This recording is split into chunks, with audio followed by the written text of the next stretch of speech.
Is this truly the end for Keir Starmer?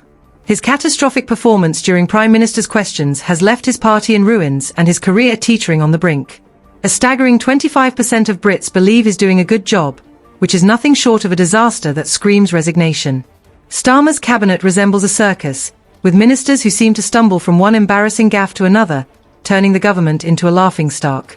But the real scandal lies in the resignation of Louise Haigh, which Starmer has dodged questions about time and again. When pressed at PMQs about Haig's past conviction, he floundered, resorting to evasive tactics and subject changes. Tory leader Rishi Sunak rightfully called him out for his lack of transparency. Starmer's failure to provide a straightforward answer exposes a weakness and dishonesty that sends chills down the spine. What else is Labour hiding? If this is what we know, imagine what we don't know. How many more ministers have dubious pasts or conflicts of interest that Starmer is desperately trying to cover up? The entire situation is nothing short of a farcical shambles. Starmer's cabinet, charitably described as slapstick, is a recycled collection of familiar faces and failures. The consequences are dire: a struggling economy, strained public services, and a Labour Party seemingly incapable of addressing either issue. They are too busy sweeping scandals under the rug to even pretend to govern properly. Starmer is clearly in over his head. He can't control his cabinet, answer simple questions, or lead the nation.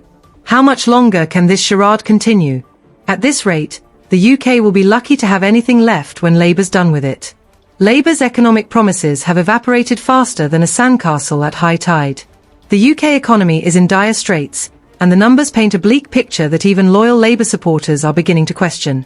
The London Stock Exchange is witnessing an exodus, with 45 firms delisting this year alone, the worst in over a decade. These aren't just small players. Major corporations are fleeing. Labour's policies are transforming the UK into an economic no-man's land. For instance, the 0.5% stamp duty tax on trading has prompted Nikolai Stoney, CEO of Revolut, to declare that listing in London is not rational. Labour is making it nonsensical for businesses to remain. It's not just large corporations feeling the pinch.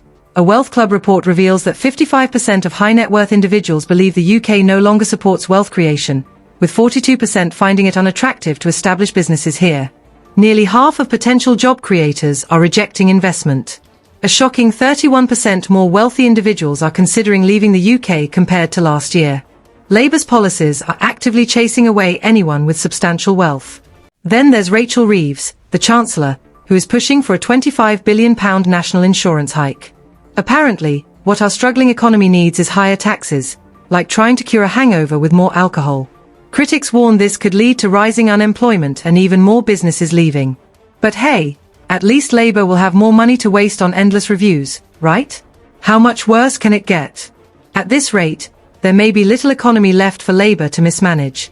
The UK is stagnating, and Starmer and his lot seem clueless about how to fix it. They promised a coherent economic strategy, but 5 months in, all we have are broken promises and declining prospects. Projections under Labour's current policies are grim: significant job losses and even less investment. It's a downward spiral that makes Starmer's position increasingly precarious. But it's not just the economy that's suffering.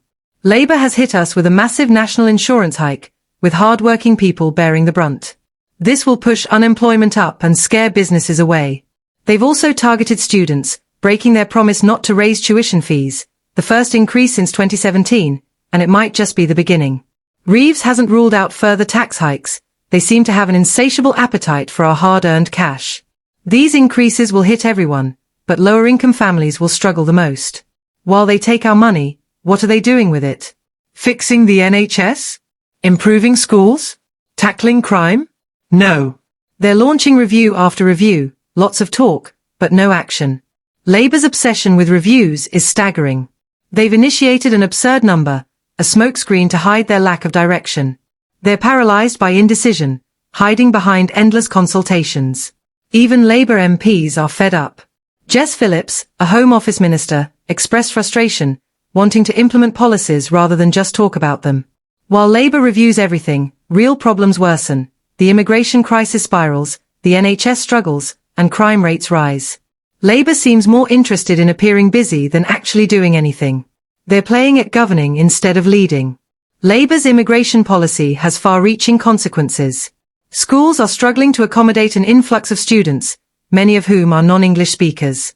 The housing market is strained, pushing up prices and pricing out long-time residents. Our towns and cities are changing rapidly, sometimes without proper integration planning.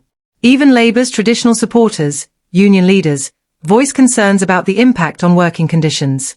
It's not just about competence, it's about Labour's vision for the country. Is there a long-term plan, or are we simply lurching from one crisis to the next? Our public services are also suffering. The education system is struggling, schools are overcrowded, teachers are overwhelmed, and standards are slipping. Crime rates are rising, and Starmer's promise of 13,000 extra police officers is a hollow one.